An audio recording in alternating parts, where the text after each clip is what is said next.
give some honor to Pastor Cole, who went to Washington Baptist Seminary together, one of the greatest schools in the world. Amen. My good friend, Barry Dutton, we come up together, and this whole thing, he was saying about how Paul, I'm something like Paul, right? Yeah. But we all like that, right?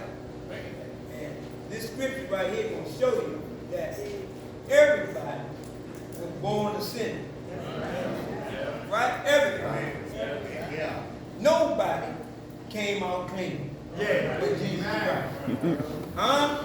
And so my title is Never Change. Come on, let's give God praise. I didn't say it. I said never change. Every chance God can give you, I can't count. We serve a mighty God. Yes. He done gave me so many chances. Now, when I read that scripture, I thought he talking about you, Mike. Everybody that come out of the lady room, he talking about. Right? Well, let me just give you a couple of scriptures to let you know that, see, Paul is a predestination preacher. Right? And so am I. And John. Right? So, and Jeremiah said in 1:5, he said, before you was formed in your mother's womb, I knew you. Before you was born, I sanctified you. I ordained you to be a prophet to the nation.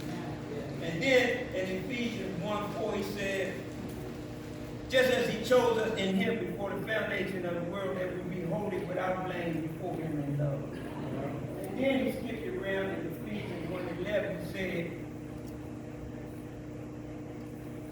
also in him we have obtained an inheritance, being preordained according to his purpose. Wait, he said, hold up, I got so many in there in my storage. I had to tell myself the other day, said, Mike, we got to stop trying to memorize everything. And just, I got like maybe 110, right? So he said, also in him we obtained an inheritance, being preordained according to the purpose of him who works all things to the counsel of his will. That's what he said. Amen. Then he said in Galatians 4:7, he said, but when the fullness of time has come, God sent forth his son, born of a woman, born under the law, to redeem us under the law, that we might receive adoption as a son. Because of his son, God sent forth his son's spirit into your heart, crying, Abba, Father. No longer do I call you a slave, but a son, and if a son, then an heir of God. Then John said in John 15:17, he said, you did not choose me, but I chose you and appointed you that you should go and bear fruit, and your fruit shall remain. Anything you ask the Father in my name, he shall give to you. Then he said in John 21, he said, for if the Father raised the dead and give life to them, even so the Son give life to who he will. Then he said in John 6:44, no one comes to the Father except to me. He said, no one comes to me unless the Father who sent me draw him, and I'll raise him in the last day. And so, and what I say that to say, that we've been called, all of us, because the church means ecclesia. It means called out. That's right. So, the church ain't the building. That's right. The church is the people. And so, a lot of people get confused. They think, well, Mike, you say, I'm a preacher, he ordained you. He called all of them. He knows every one of them. Right? Not just me or somebody that's preaching.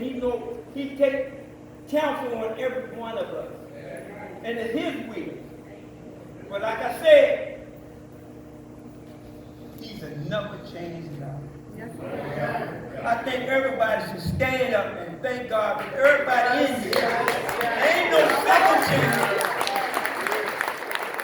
There ain't no second chance, God.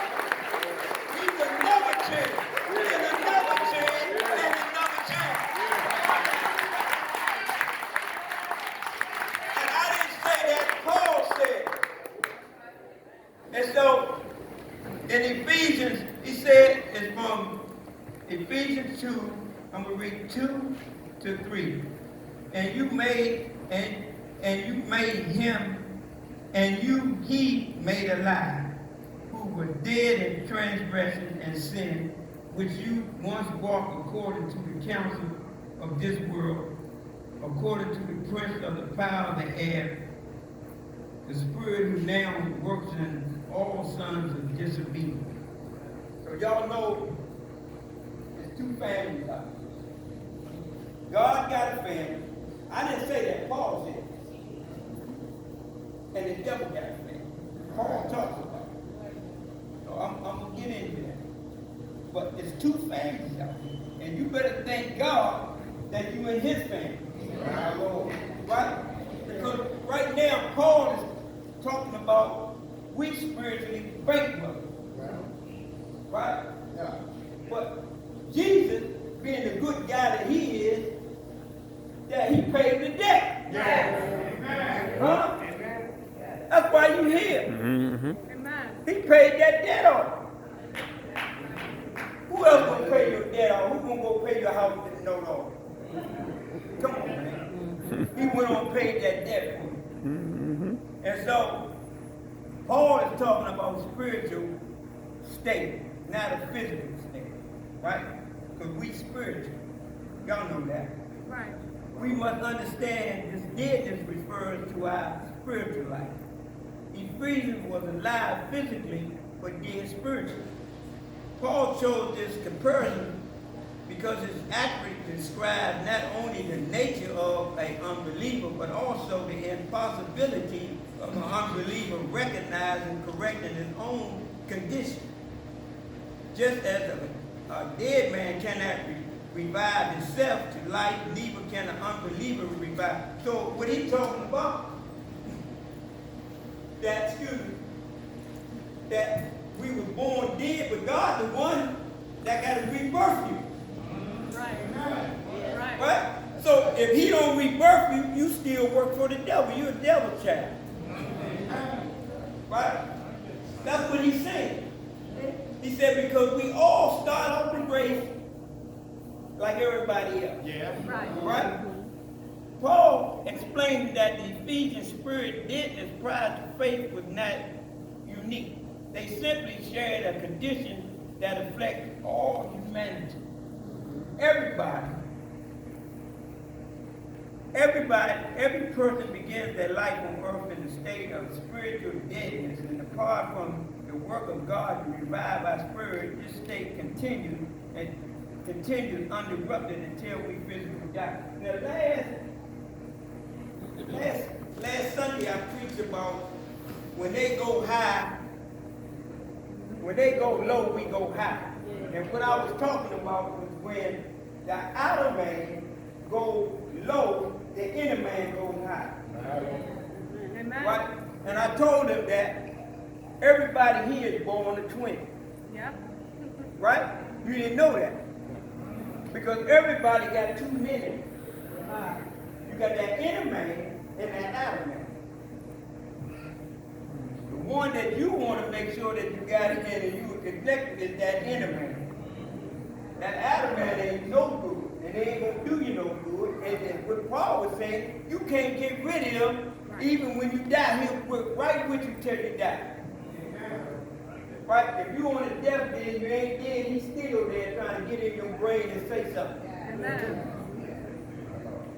He's vicious. You know, so in reality, we're in a war with ourselves. Right? Right.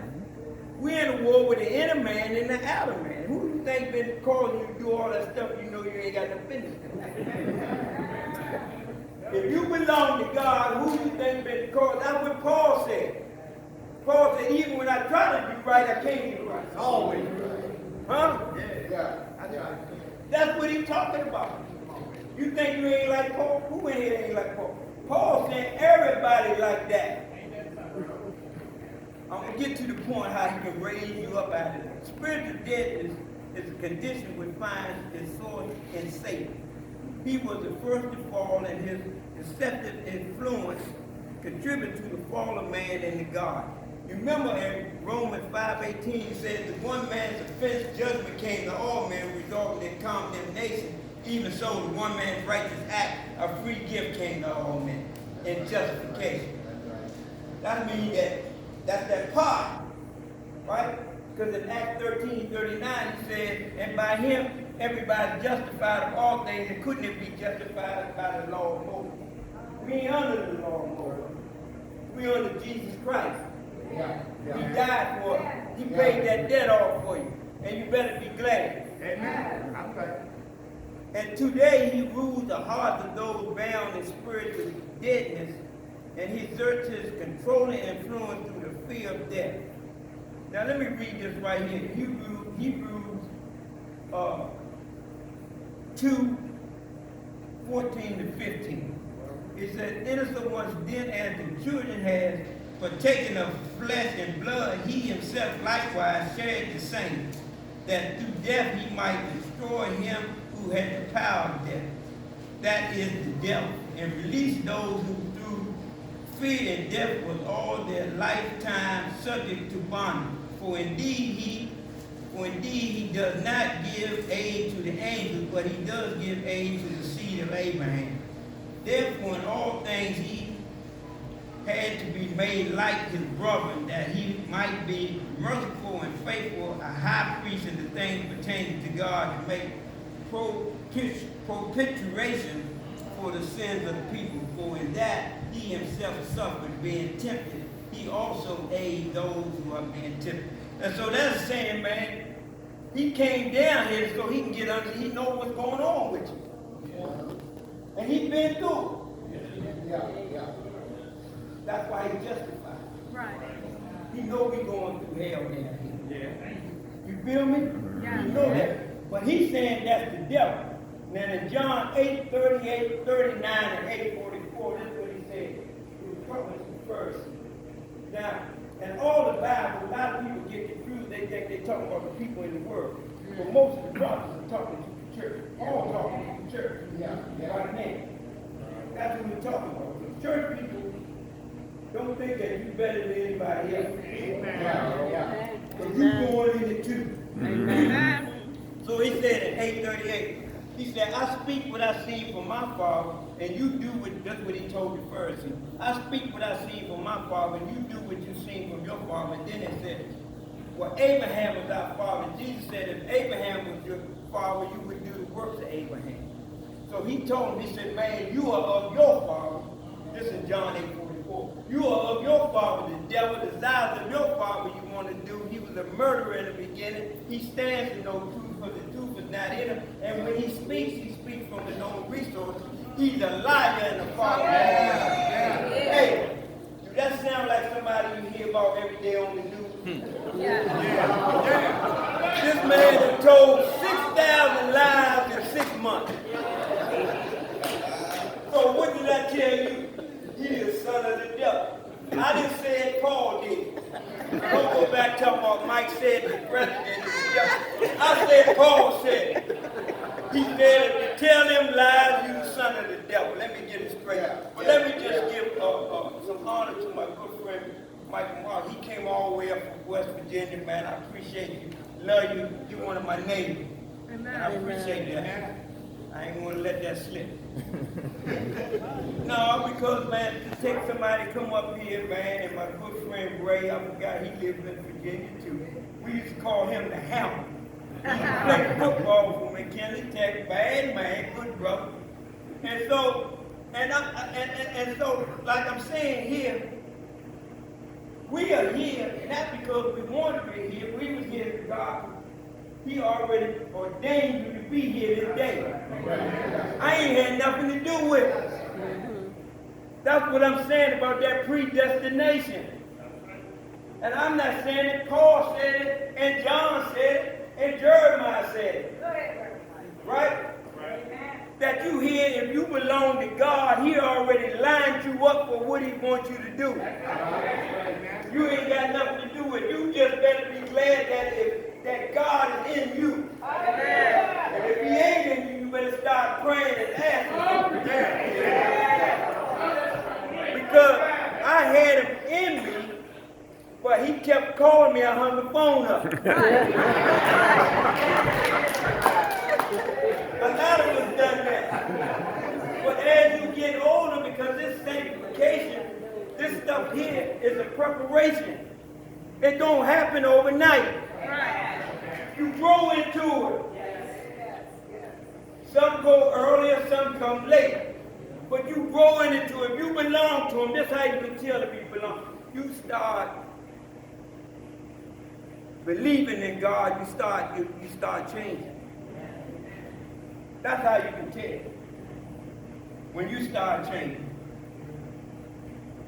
Every Christian should understand they form a state to be the same as every other unbeliever. One is born a Christian, every human being is a sinner. And they first present from birth to humanity shares the same starting point of the children of the wrath. All of us start off the same. Right? Right. But let me try to get this thing done here right now. And so he said, but being rich in mercy because his great love, which he loved us, even when we were dead in our transgression. How many of us know when you kick the devil out of the driver's seat and put him in riding shotgun? How many know when in your life that when you kick that devil out of that driver, because he's been driving, and you put him over in shotgun. Right now, I got him on the windshield front. I don't want him in the back of me. I want him up front where I can see him. And that's where you better have up front where you can see him. You don't want him in that car. Don't wind the windows down. Let me get home. Now, present, while we were rescued from this state of deadness, because God was rich in mercy, he had a great love for us. John 3:16, God so loved the world, he gave his only begotten Son, whoever will believe in him shall not perish but have everlasting life. He died, he paid the debt. Yeah, but let me tell you about how God works. But this is Philippians, he says in 2:13, but it is God's work in you both, but to will and to do his good pleasure. So that's the God working in you. He's working in you. How many know that God's working in you? How many know that when you get ready to make a bad decision, you tell me that was my gut and that was God? Huh? That was God telling you that. Paul moved to explain how we were rescued from our dead spiritual state. Notice Paul began reminding us that even when we were dead, God made us alive. Ain't that a good thing? Yeah. I'm so glad he made me alive, that I'm working for him. And right, and so I'd like to thank my Islamic brothers, my Moors. Will y'all please stand? Because I believe what Matthew said in 12:50, whoever does the will of the Father in heaven is my brother and sister and my mother. Yeah. I ain't a whole lot of religious to argue, but if you're doing the will of the Father, you my brother. That's where I'm at with that. I ain't in the old days stuff. I'm in the new real stuff. Right? And so let me skip down a little bit. But look, and he said that we was all born into sin by nature, right? But Paul said in Romans 3:10, 11, and 12, he says, none righteous, no, not one. None that understand, none that seeketh God. They all have gone aside and become unprofitable. They're unprofitable. There is none that does good, no, not one. Then in Proverbs 43:2 says, do not enter judgment with your servant, because no one living in your sight is righteous. He said, no one he can see is right. Ain't nobody on this planet is righteous. You get that together. Okay, if you're a Christian, Moor, whatever you are, if you're a human being, you ain't totally righteous. You understand? So Paul completes this discussion of how we can save by adding a new spiritual life, resulting in us being raised with Christ to be seated in heavenly places. You know when he said, when in John 11, 25 and 26, he told him, he said to her, I am the resurrection of life. He that believeth in me, though he may die, shall live, and whoever lives in me shall never die. Do you believe? And that's the most important thing. Do you believe? Right? You got to believe that. And so, though we presently are located on earth physically, nevertheless we have been assigned a place spiritually at the right hand of the Father in Christ, that our salvation should not be appreciated as merely a change in the status of intelligent thought or being saved as a mere matter of agreeing with God. You got to put some work in it. So when you get down further, he says you've been gifted with faith, but you got to have that belief. Right? Faith is the noun, and belief is the verb. So you got to put a little action in there. Yeah. Right? You got to put a little action in there. You just can't be sitting around doing like, you got to do some stuff. You understand? So, and with that salvation in 2 Thessalonians 2:13, he said, we're bound to give thanks to God for you, brothers, beloved by the Lord, in the beginning, because God chose you for salvation through sanctification in the Spirit and belief in the truth. That's another Paul telling us that he chose us from the beginning. Yeah. This ain't something just happened yesterday when you just come to God or you come up and give yourself to Christ. It didn't happen. It happened way before when you was in your mother's womb. God knew that was going to happen to you. He knows everything that's going to happen. And so, salvation is a change of position before God. His work, we have been moved spiritually speaking from our prior position as sons of the devil, dead in our sins, and our new state as sons of God, alive in Jesus Christ. 2 Corinthians says, in 5:17 says, therefore, if anyone in Christ is a new creature, old things pass away, behold, all things become new. And then John said in John 3:3, he said, Jesus answered, said, most assuredly I say to you, unless one is born again, he cannot see the kingdom of God. So you got to be born again. And then in John 10, 27, 28, and 29, he said, my sheep hear my voice. I know them, they follow me. I give them eternal life. They should not perish, neither should anyone snatch them out of my hand. My Father who has given to me is greater than them all. No one able to snatch them out of my Father's hand. I and my Father are one. And then he told them, see, because once you get that, you saved. It's irreversible. See, once God called you, can't nothing, I can't say ain't nothing happened to you, but you still with it. You ain't going to hell. Let's put it like that. And you probably still be sinning, but you ain't going to hell. And so, in Ephesians 4:30, it said, grieve not of the Holy Spirit of God, by whom you've been sealed to the day of redemption. Once he called you, man, he got that lock on you. It ain't like the transmission seal that start leaking. When God sealed you, there ain't no leaks in there. Can't nobody snatch you out of the way. Huh? And so, and you can't buy it. See, because Ted Turner, he gave like $1 billion to the United Nations for the upliftment of the kingdom of God. But that can't get you into heaven. You can't pay for it. And Bill Gates, he up to more than $30 million. If he gave all his money up, he couldn't get there.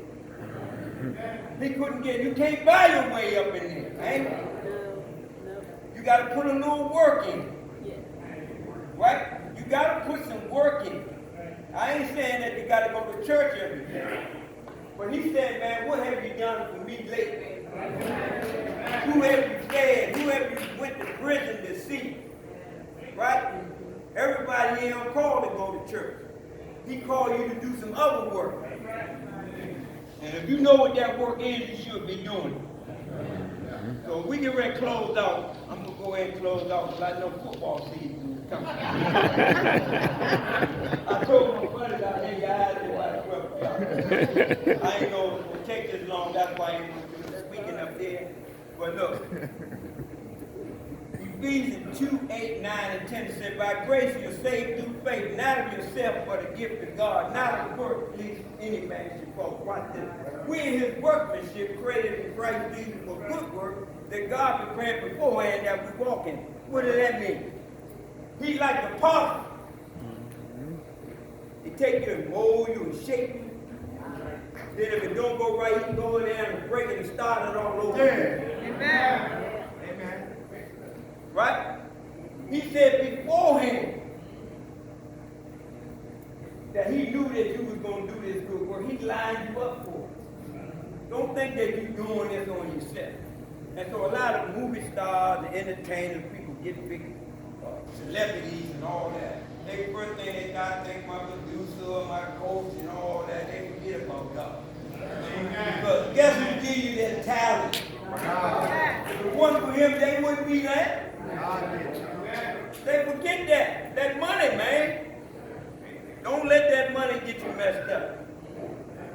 But I'm going to go ahead and Paul goes further in verse 8 to show us we do not refuse the point. It was not ourselves, we did not leave our state of spiritual deadness and come to believe God word by our own effort. Dead corpse cannot raise himself. Instead, the faith we received was a gift of God. The moment a person is born again, he moves from the kingdom of darkness into the light of truth of the gospel. And so, John said this in John 1, 12 and 13. He said, but as many as received him, to those I gave the right to become children of God, to those who believe in my name, who were not born of blood, nor the will of flesh, nor the will of man, but of God. So you got to be born of him. Right? Because you start off dead from the get-go. Out your mother's womb, you dead. Then he got to rebirth you. He knows who belongs to him. Right? Because they said, like in Genesis, when they separated the darkness from the light, that's when God separated the good and the bad. Now, you know he said it in Isaiah 45. He created good and evil. Amen. Right? He said, I didn't say it. Isaiah said it. For his purpose, though. And so, I'm getting ready to go ahead and close out.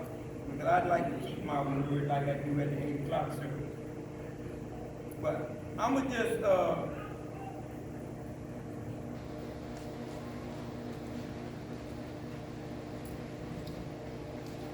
Matthew said in 5:16, let your light shine before men in such a way that they may see your good works and glorify your Father who is in heaven. So you gotta put something out there. You just can't be talking Christian talk. You gotta do something. You gotta be the message that you bring.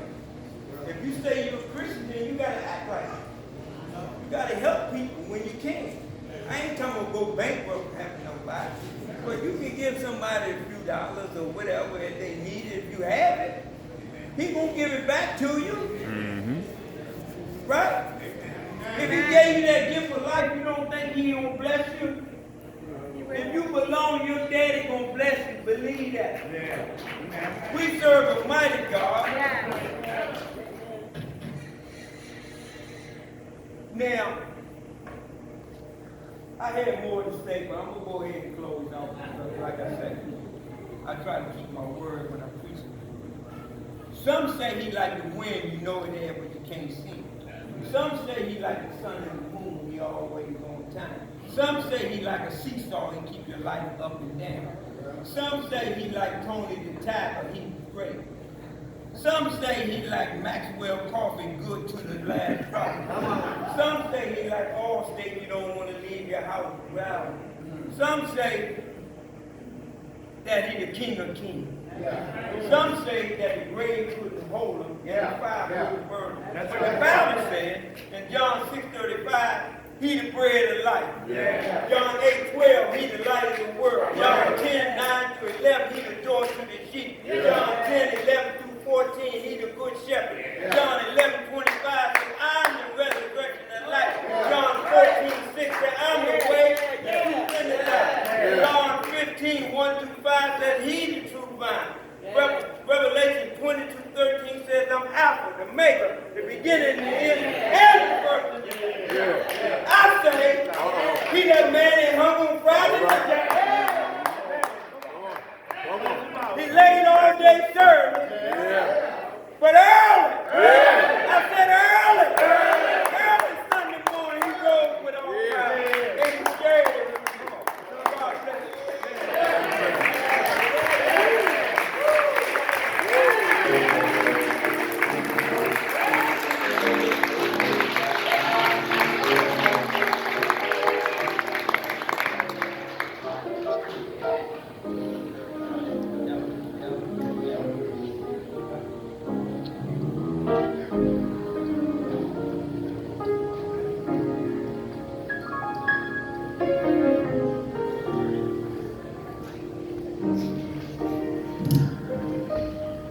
My friend, it is the desire of God that every believer be a part of a Christian fellowship, a Christian family.